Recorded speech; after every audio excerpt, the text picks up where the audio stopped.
सावधान!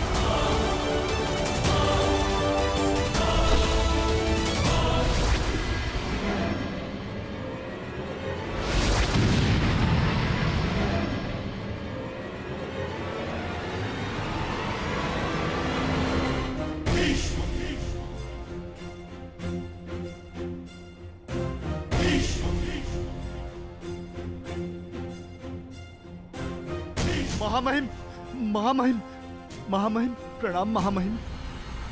क्षत्रिय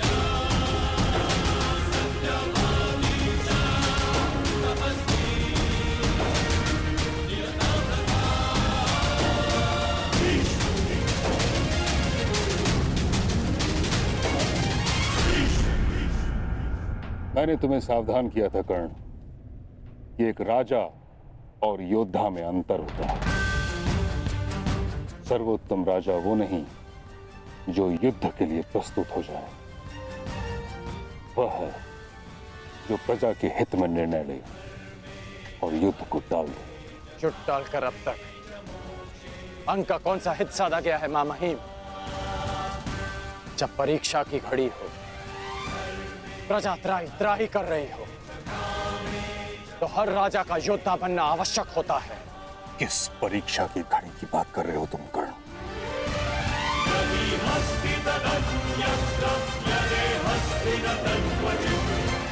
अंग की प्रजा को देखिए, अंग की प्रजा को देखिए महामहिम।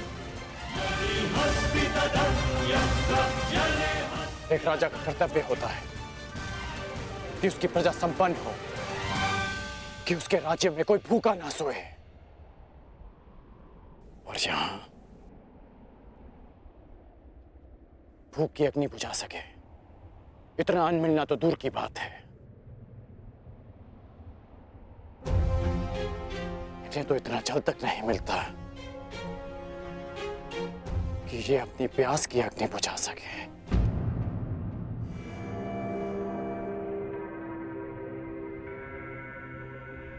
ये एक राजा के लिए परीक्षा की घड़ी नहीं तो क्या है? क्या हस्तिनापुर इतना दूर है कि वहां तक इनकी पीड़ा नहीं पहुंचती? या हस्तिनापुर की आंखें झूठे स्वप्न देखने में इतनी व्यस्त है कि उन्हें अंग के सूखे अश्रु नहीं दिखते? क्या कहीं ऐसा तो नहीं महामहिम कि हस्तिनापुर के गुप्तचरों ने आपको अंधकार में रखा वर्षों तक, या कहें दशकों तक? कदाचित हस्तिनापुर साम्राज्य में अंग ही ऐसा क्षेत्र होगा। किसी भी छोटे बालक को यह नहीं पता कि उसके महामहिम भीष्म दिखते कैसे। अद्भुत दृश्य। अंग प्रदेश के भूतपूर्व शासक और वर्तमान राजा का यह मिलन देख के तो मेरी आंखें भर गई। महामहिम, यदि आपको संधि के नियम स्मरण हो तो अपने इस मेमने से कहिए कि मेरी दृष्टि से दूर हो जाए। कहीं ऐसा ना हो कि इसका प्रलाप एक सोए हुए सिंह को जगा दे। क्या हुआ अंगराज कर्ण? तुम्हें क्या लगा था कि तुम्हारे ये महामहिम तुम्हारे अपमान के लिए मुझे तुम्हारे समक्ष दंडित करेंगे? ऐसा कुछ नहीं होने वाला महारथी कर्ण। मैंने तुम्हें एक बार चिताया था, 2 बार तुम्हें मैंने सावधान किया था, अब मैं तुम्हें अंतिम बार चेतावनी दे रहा हूं कर्ण। इसी क्षण तुम अंग प्रदेश को छोड़कर वापस चले जाओ, अन्यथा तुम मृत्यु को प्राप्त हो गए। अंग प्रदेश में ना कभी कोई राजा था, ना ही अंग प्रदेश को किसी राजा की आवश्यकता है। मैं बचपन से ही तनिक हटी हूं दानव। महामहिम सैकड़ों बार मुझे समझा चुके हैं। जब उनकी बात नहीं समझ पाया तो तुम्हारी क्या समझूंगा? इसलिए मुझे तुम्हारी अंतिम चेतावनी भी अस्वीकार है। तू ऐसे नहीं मानेगा कर्ण।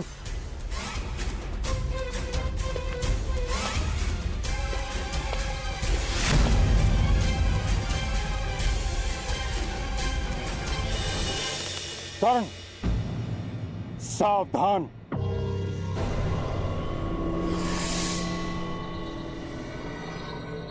हट जाओ कन्या, मैं स्त्रियों पर अस्त्र नहीं उठाता।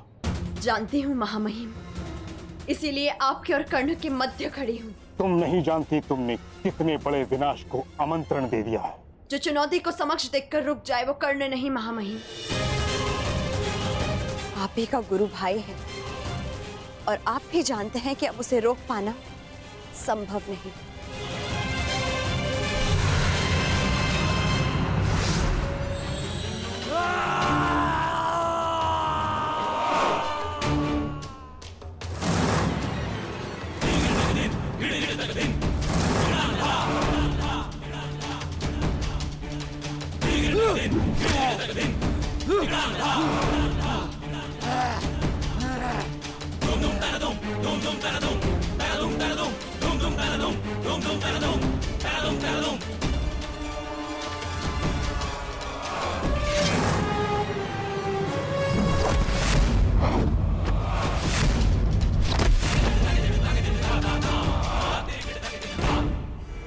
ये है अंग के राजा के अपमान के उत्तर में।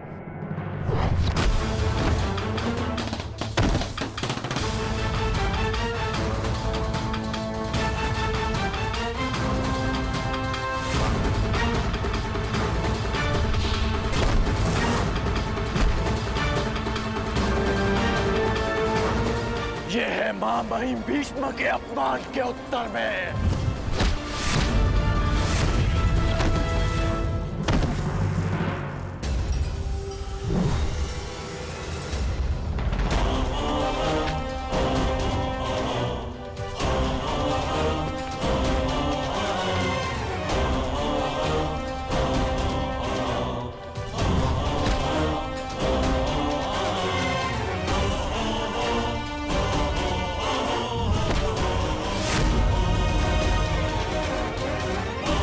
और ये अंग भूमि के अपमान के उत्तर में।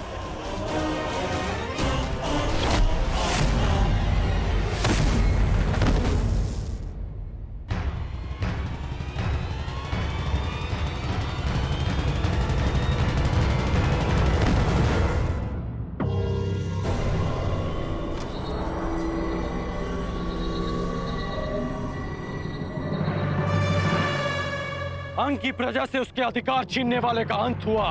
अंग की मानसिक स्वतंत्रता का अंत हुआ। अंग में एक नए सूर्य, एक नए प्रकाश का आरंभ हुआ। महामहिम, महामहिम, महामहिम, हमारी रक्षा कीजिए महामहिम, इस विनाश से हमें बचा लीजिए।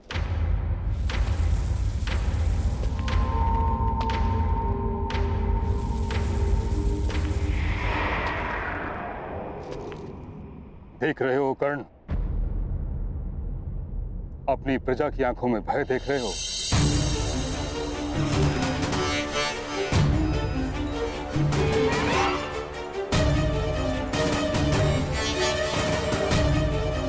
तुमने अंग को जल का अधिकार नहीं दिलाया, उनसे जीवन का अधिकार छीन लिया है। तुमने किसी नए प्रकाश का प्रारंभ नहीं किया, बल्कि एक महायुद्ध का प्रारंभ किया है जो अंधकार बनकर उनके जीवन पर छा जाएगा। तुमने इस दानव को नहीं मारा, तुमने एक महादानव को जगा दिया है।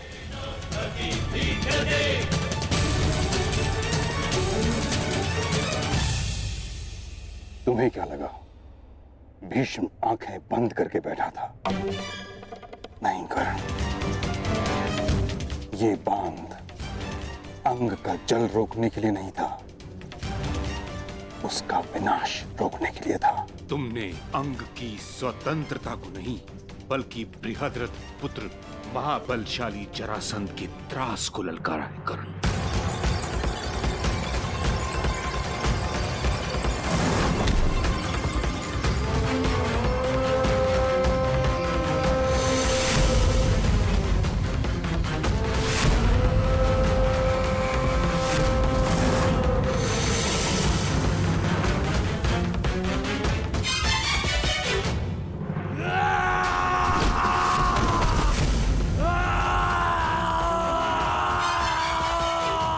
ये जरासंध, जिसके बल के समक्ष वासुदेव कृष्ण को भी रण छोड़कर जाना पड़ा था।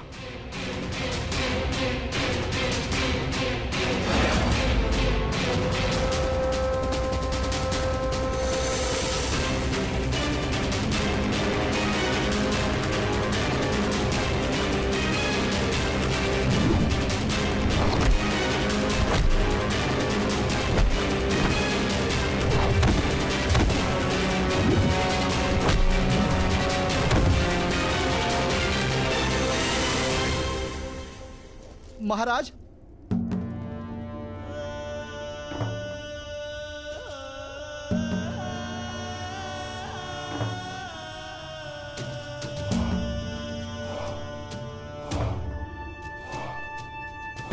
कौन था वो योद्धा? दिखने में कैसा है वो अंगराज? महाराज, उसकी भुजाओं में पर्वतों जैसा बल था।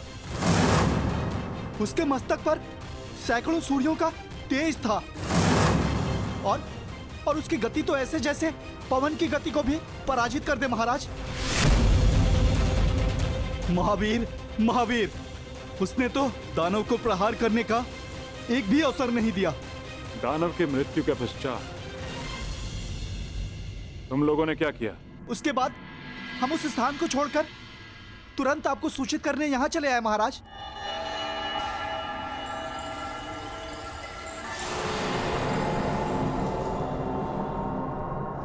अद्भुत।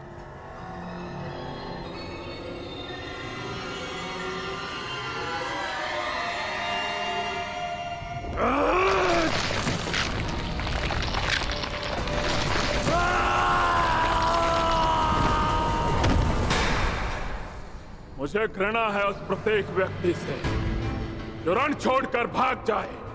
मुझे घृणा है उस प्रत्येक व्यक्ति से जो मेरे समक्ष मेरे शत्रु की प्रशंसा करे, और मुझे सबसे अधिक घृणा उससे। दुर्योधन भी मेरा ही अनुज है। यदि दुर्योधन पहले जाना चाहता है तो मुझे इसमें कोई आपत्ति नहीं। आज्ञा दीजिए गुरुदेव। तो ठीक है दुर्योधन, पहला अवसर तुम्हें और तुम्हारे भाइयों को मिलता है।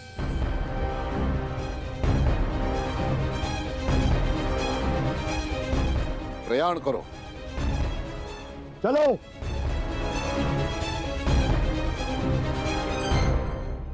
यदि अंग के स्वाभिमान और स्वतंत्रता के लिए ये युद्ध आवश्यक है तो ये युद्ध होगा। जब अंगवासी ही शेष नहीं बचेंगे तो उनकी स्वतंत्रता और स्वाभिमान का कोई मूल्य नहीं रह जाएगा। कर्ण, तुम हस्तिनापुर का अंग हो।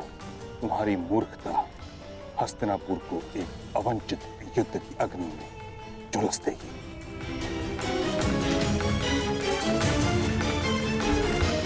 हस्तिनापुर की सुरक्षा के लिए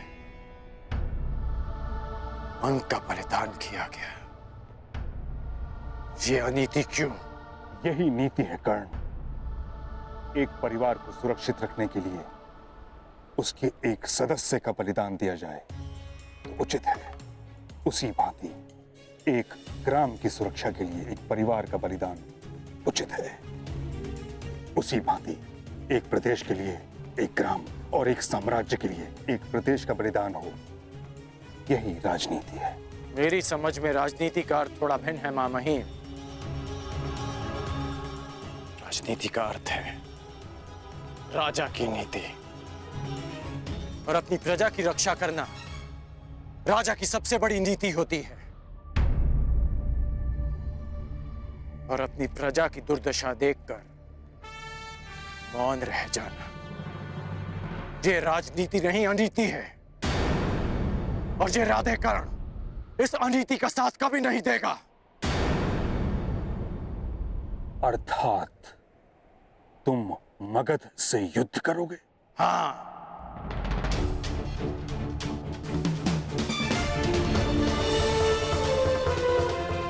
पराजित हो जाओगे कर्ण। नहीं, ये कर्ण विजयी होगा या वीर गति को प्राप्त होगा। बचे होना तो मेरे विकल्प में ही नहीं।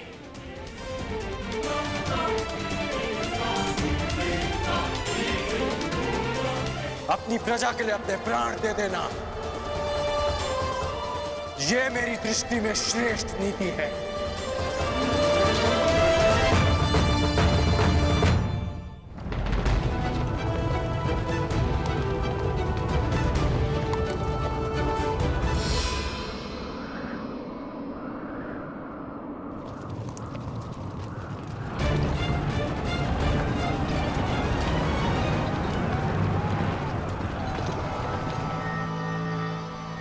स्वागत है कुरु राजकुमार।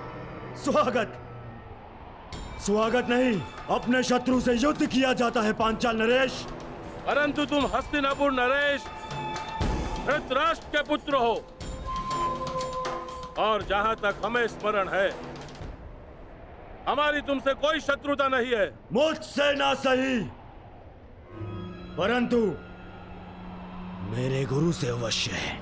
वो ब्राह्मण द्रोणाचार्य स्वयं तो हमारा बाल भी बांका न कर पाया, परंतु अब लगता है तुम्हें अपने बातों के व्यू में उलझाकर तुम्हारे द्वारा अपना प्रतिशोध हमसे लेना चाहते हैं। प्रतिशोध उनका सही, परंतु मेरे लिए ये गुरु दक्षिणा है।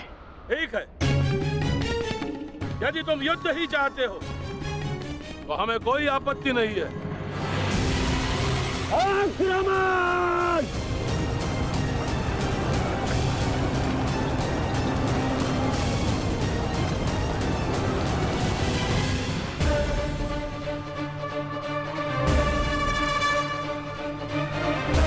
जरासंध ने आक्रमण कर दिया है।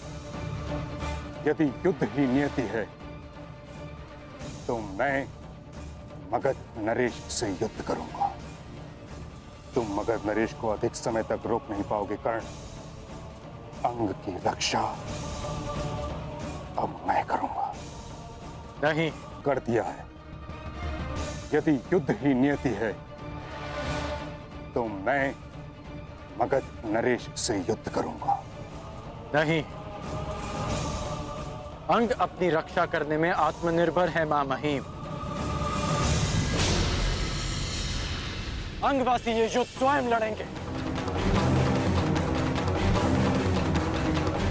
यही एक मार्ग है अपने भीतर के भय को भगाने का, अपने मन में देश और स्वतंत्रता के लिए प्रेम जगाने का।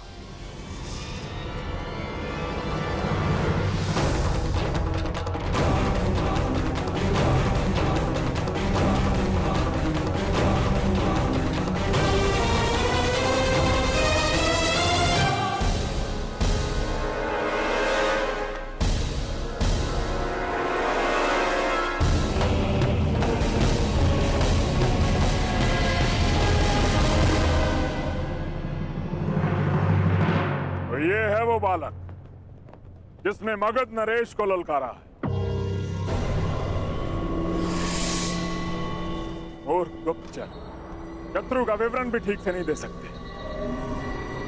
कहां है वो पर्वतों का बल? कहां है वो तेज?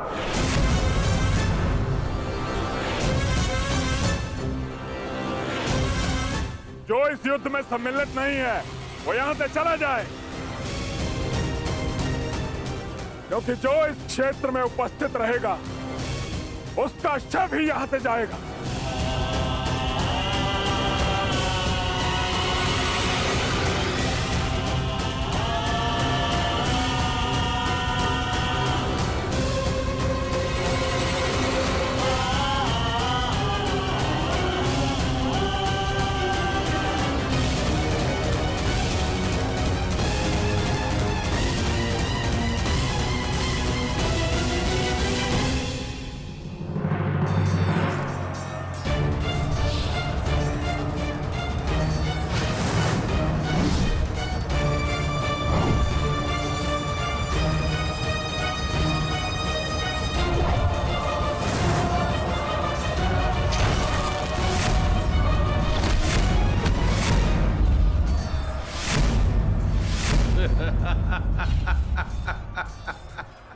युद्ध कौशल और बल दोनों तुम में है दुर्योधन, परंतु लगता है तुम्हारे आचार्य द्रोण ने तुम्हें गदा युद्ध में प्रवीण नहीं किया। तुम्हें और प्रशिक्षण की आवश्यकता है दुर्योधन। यदि चाहो तो वो प्रशिक्षण हमसे ले सकते हो।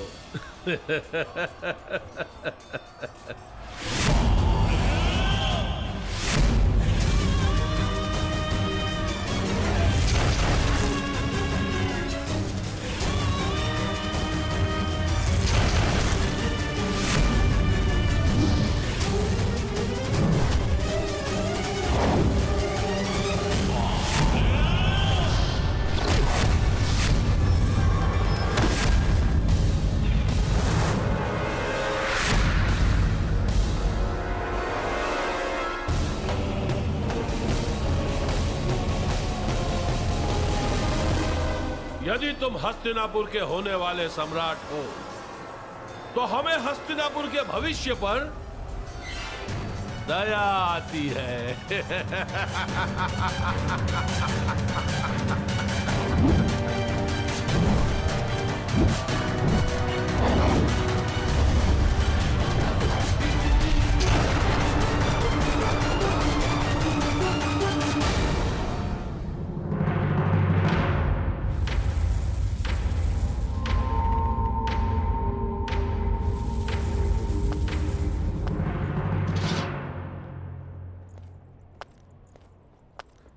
तो अंगराज, मुझे लगता है हमारे पास पर्याप्त सेना है।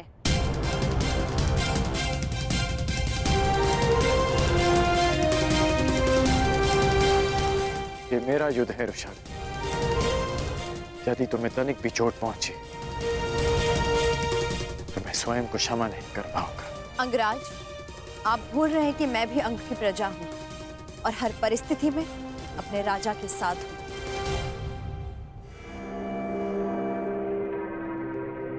तो तुम्हारा राजा तुम्हें आदेश देता है कि चली जाओ। जो रणभूमि में सिद्ध नहीं कर पाए उसे सिद्ध करने का अवसर आज मिला है। क्या अपने कर्म से ये अवसर छीन लोगी ऋषाली?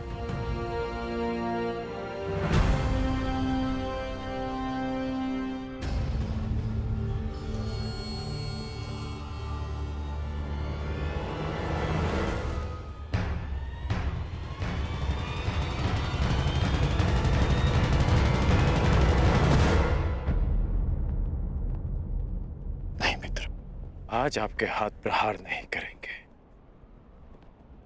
बल्कि आपके नेत्र अपने पुत्र की हत्या का प्रतिकार देखेंगे।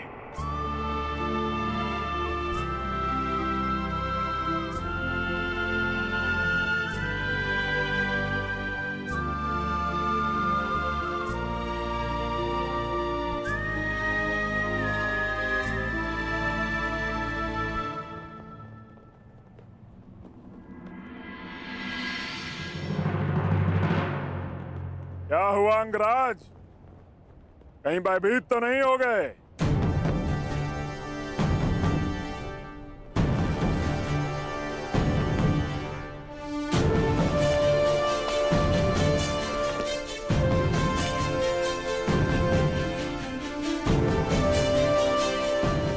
आश्चर्यचकित मत हो कर्ण।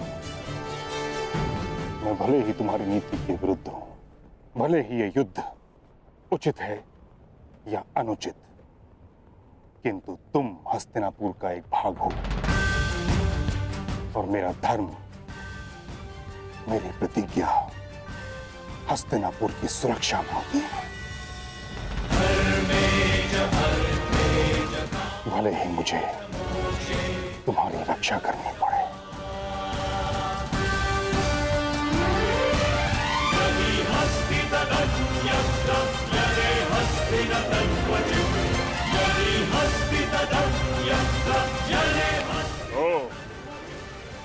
तो महाबली भीष्म भी प्रत्यंचा चढ़ा रहे हैं। जिस जरासंध ने कृष्ण को भी रणभूमि छोड़ने पर विवश कर दिया था, वो तुम दोनों से क्या डरेगा? प्रतीत होता है कि नियति ने तुम दोनों का अंत एक ही दिन में जरासंध के हाथों लिख दिया है।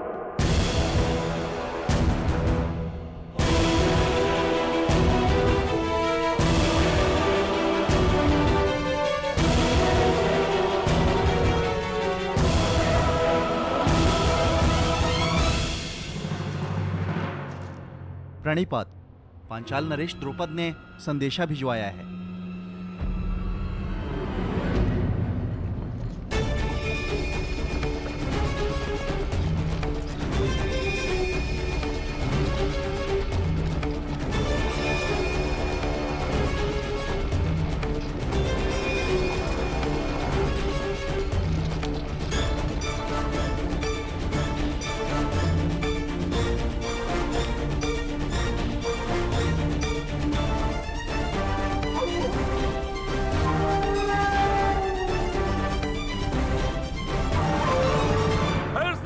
हुए द्रोण, एक ही दिन में दो बार असफल। पहली असफलता पांचाल नरेश द्रुपद की शक्ति को कम आंकना, और दूसरी असफलता अपने इन शिष्यों की क्षमता को अधिक आंकना। दया आती है द्रोण, क्या अपने इन्हीं शिष्यों की क्षमता पर तुम पांचाल नरेश द्रुपद को ललकारने की चेष्टा कर रहे थे? लज्जा आती है द्रोण, तुम्हें अपना सहपाठी कहते हुए। कभी हमने साथ में शिक्षा ग्रहण की थी, अब क्या करो? भिक्षा मांगोगे? अपने प्राणों की या अपने इन 100 शिष्यों के प्राणों की?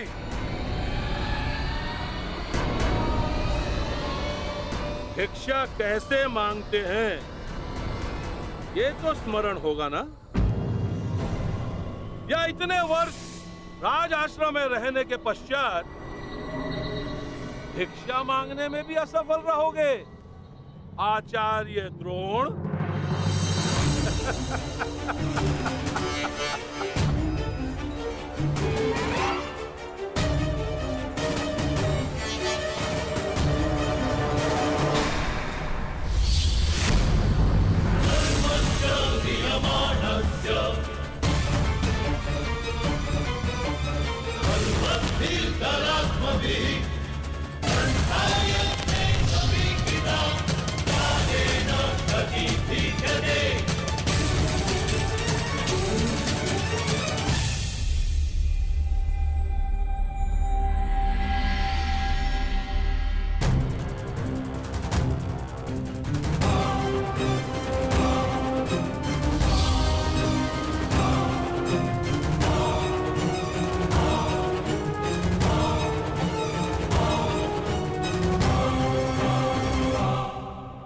असफल तुम्हें होना है द्रुपद।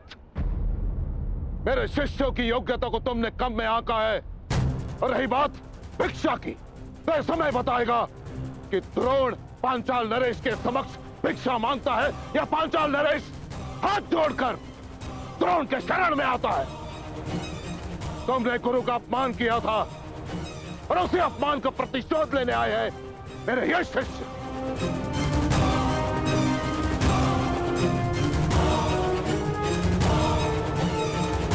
तो तुम्हारे तुनीर में अब भी एक बाण शेष है। एक नहीं द्रुपद, 5।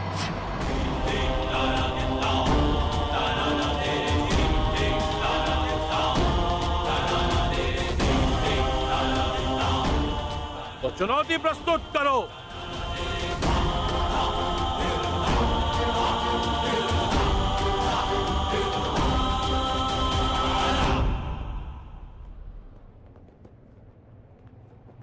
विजय बाबा, मुझे मेरी गुरु दक्षिणा प्रदान करो। द्रुपद।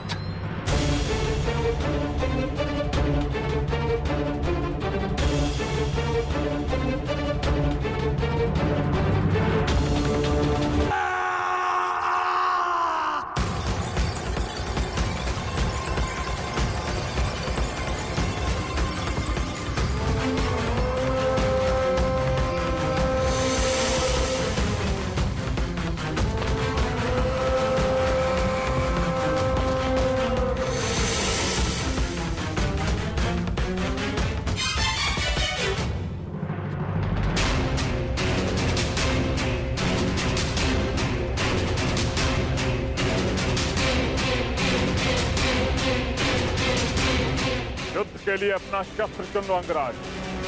मैं अंग का वासी हूं और आप मगध के। इस नाते आप हमारे अतिथि हुए,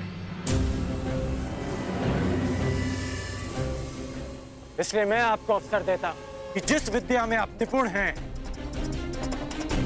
उसका प्रयोग आप कर सकते हैं।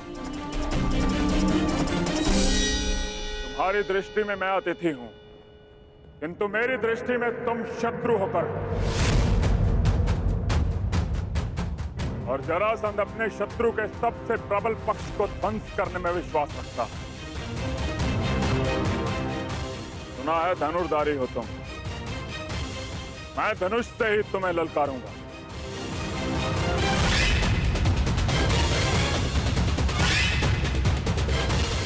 कैसी आपकी इच्छा।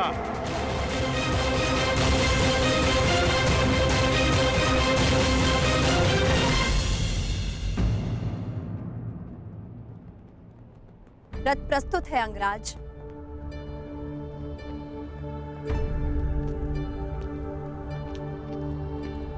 भीष्म, ललकारा अंगराज ने है, किंतु संधि हस्तिनापुर ने भंग की है। इसलिए यद्यपि हस्तिनापुर युद्ध में सम्मिलित नहीं है, किंतु युद्ध की विभीषिका से झेलनी होगी। जरासंध का क्रोध केवल कर्ण के अंत से शांत होने वाला नहीं है, इसकी आंच हस्तिनापुर तक अवश्य पहुंचेगी। इस युद्ध से पूर्व दो बातें जानना तुम्हारे लिए आवश्यक है मगध नरेश। प्रथम, हस्तिनापुर के शांति प्रयास को उसकी निर्बलता मत समझना, और मेरे मौन को मेरी दुर्बलता मत समझना। हस्तिनापुर की भीति और भीष्म के बाणों का बल अब भी वही है। दूसरी बात, यदि भीष्म ने तुम्हारा बल देखा है तो कर्ण का कौशल भी। इस योद्धा को बालक समझना तुम्हारे जीवन की बहुत बड़ी भूल सिद्ध होगी। कदाचित यह युद्ध तुम्हारी प्रथम पराजय लेकर आए, या कदाचित तुम्हारे लिए दुर्गम विजय पथ।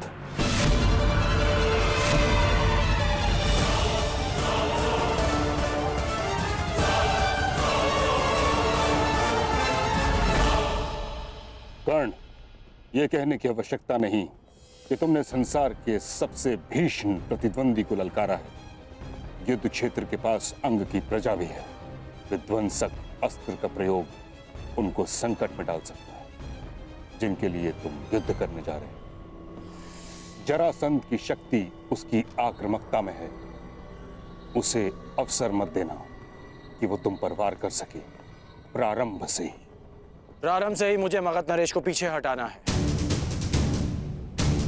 पहले उनकी युद्ध नीति को समझना है और फिर उसे चूर चूर करना है।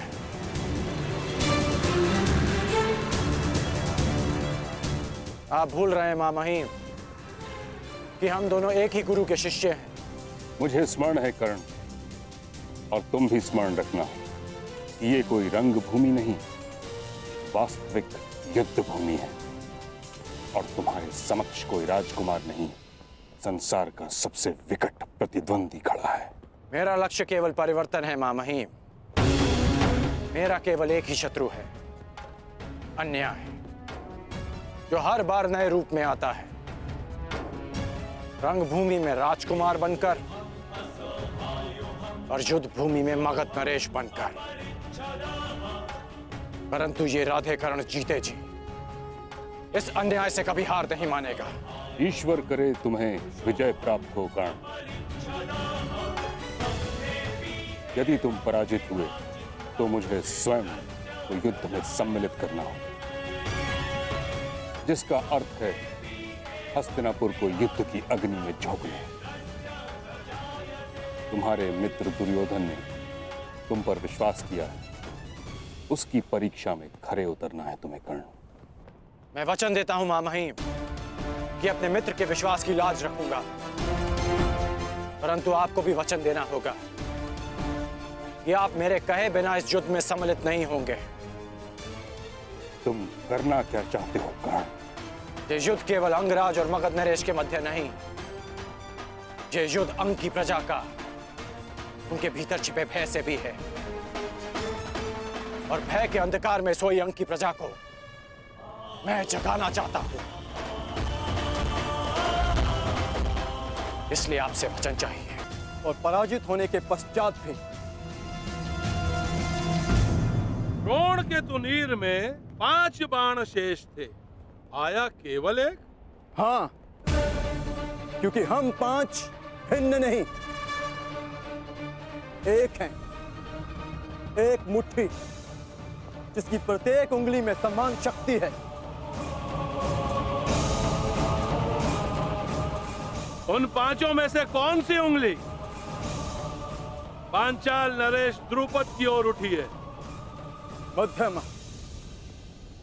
यदि हमारे ज्येष्ठ भ्राता युधिष्ठिर आपको अपराजित कर देते तो आप उल्हाना देते कि आपके साथ अनीति हुई है, और यदि सबसे कनिष्ठ सहदेव आपको पराजित कर देता तो हमारे गुरु के गुरु बंधु का घोर अपमान हो जाता। इसलिए हम 5 में से मध्य क्रम का पुत्र आपको युद्ध की चुनौती देता है।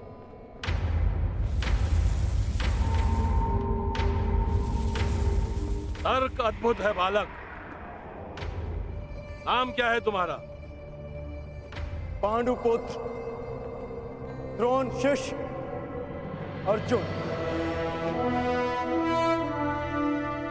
बहुत समय पश्चात ऐसा संस्कारी, सक्षम और विनम्र राजकुमार देखा है।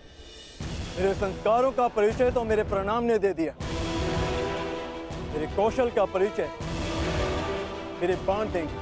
युद्ध आरंभ करो अर्जुन।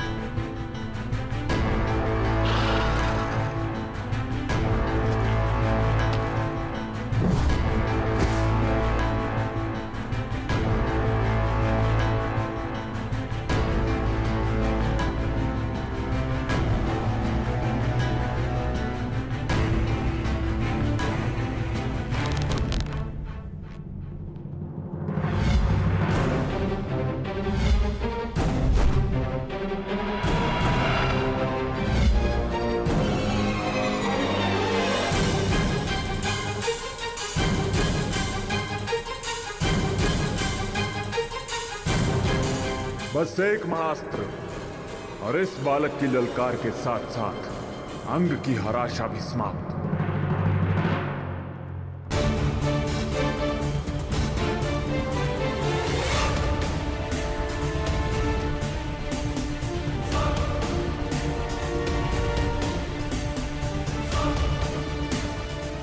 मुझे मगध नरेश को दिव्यास्त्र संधान का अवसर नहीं देना है।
आज तक मैंने ऐसा धनुर्धारी नहीं देखा। निश्चित रूप से इसकी गति पवन को भी पराजित कर दे।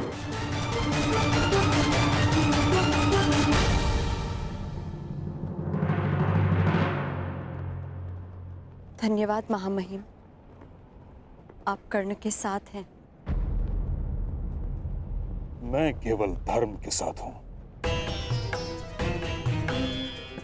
स्पष्ट रूप से कहूं तो हस्तिनापुर के साथ हूं।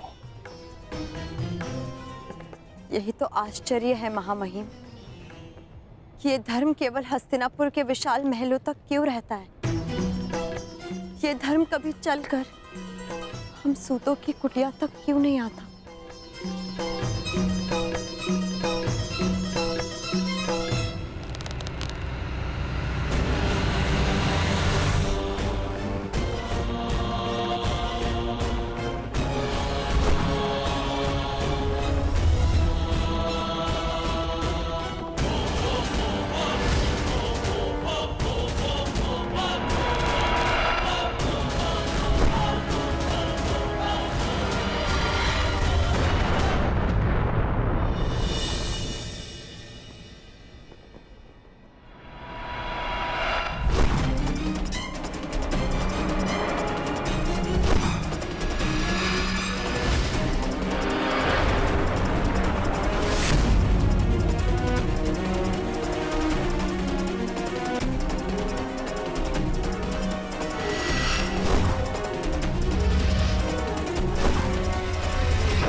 अद्भुत, अद्भुत वीर। जीवन में प्रथम बार ऐसा हुआ है कि कोई धनुर्धर पांचाल नरेश द्रुपद के हाथों से उसका धनुष गिरा सका।